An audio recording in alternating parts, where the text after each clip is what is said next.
Hello and welcome to Adobe Photoshop CS2 and my tutorial on how to create a realistic lightning effect inside of Photoshop. Now I've already got an image open on screen. It's a photograph that I took in Utah in the United States last year on holiday, and I want to make this picture more dramatic than it already is. I want to add a lightning bolt right in the middle of those storms down in the valley. Now the first thing we're going to do is open a new document. So if you go up to File, New, and this is where your project will differ from mine, because the picture that you want to add the lightning to may be a different scale than mine. I'm going to open up a new document with a width and height of 500 pixels and a resolution of 72 pixels per inch with a transparent background. So if we click OK, that will open the document in a new window. Now the first thing we need to do with this new document is create a gradient of black and white across the image. So we're going to go over here to our foreground background colors, and if they're not black and white, then click the icon just on the left hand side of that and it will turn them to black and white. The next thing we want to do is make sure that the gradient tool is selected. So if you select that, it's shared with the paint bucket tool, but make sure the gradient tool is selected. And then up here, make sure that the linear gradient is selected, so it's just a smooth black to white transition. And then I want you to go down to your document, and about a quarter of the way across, I want you to select or hold down the left mouse button, drag across the screen till about 3/4 of the way across. If you hold down the Shift key, it helps you drag in a straight line, and then release, and you get this black to white gradient effect. If you go up to the Filter menu, select Render and then Difference Clouds, that will give us a kind of lightning shape in the middle of the image where the grayscale was. At the moment it's the wrong shade because we want the white in the middle and we want the black on the outskirts. So if we go up to Image, Adjustments and hit Invert, that will reverse the effect and give us what we want, in that the white is now inside the lightning shape and the black is taken out to the edges of your document. The next thing we need to do is just sharpen up that lightning, because at the moment it doesn't really give us that much of a lightning effect. So if we go up to Image again, click Adjustments and go across to Levels. Now what I want you to do inside the Levels dialog box is make sure that the RGB composite channel is selected, and I want you to grab this black slider down the bottom here, and I want you to push that all the way across. Well, not all the way across, we want to go about 3/4 of the way across.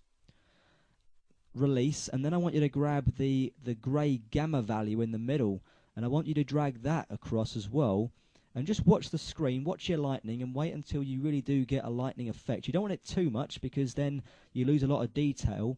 But if you have it just off the white balance slider, then you're going to have a little bit of fuzz around the lightning strike and it's going to look more realistic. Once you've got the results you desire, click the OK button to accept the changes in the Levels dialog box. And what we've got now is a pretty decent lightning strike. Okay, what we now need to do is copy and paste it into our original image. So I want you to hit Control A to select the whole image, Control C to copy the image to the clipboard, and then we can minimize it so we get it out of the way of what we're trying to look at. Hit Control V to paste, and I get this color profile mismatch warning up. If you get that, just click OK, that's fine, that's no problem. And you can see that our lightning effect has been pasted very nicely onto our main image. The next thing we need to do is to get rid of that black background inside of layer 1, the lightning layer, to make it look like a realistic lightning effect.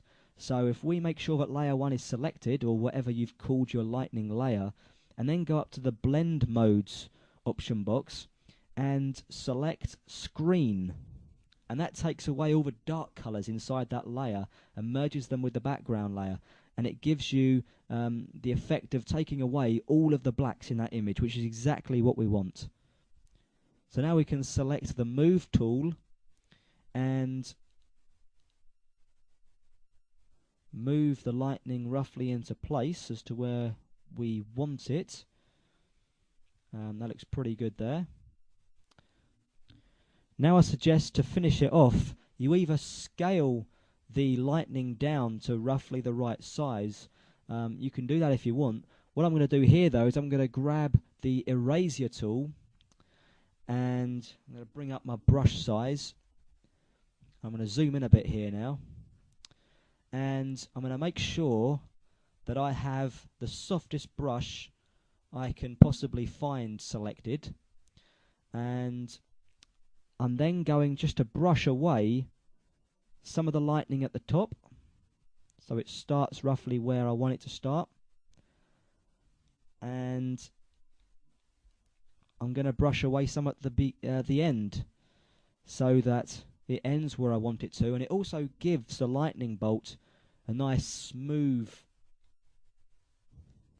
effect that looks much more realistic. And there we have it. Now if you wanted to tweak it, all you need to do is to go back and create a different sized gradient or affect the levels commands in slightly different ways and manners so that you achieve different and sometimes better results. I hope you found this tutorial helpful.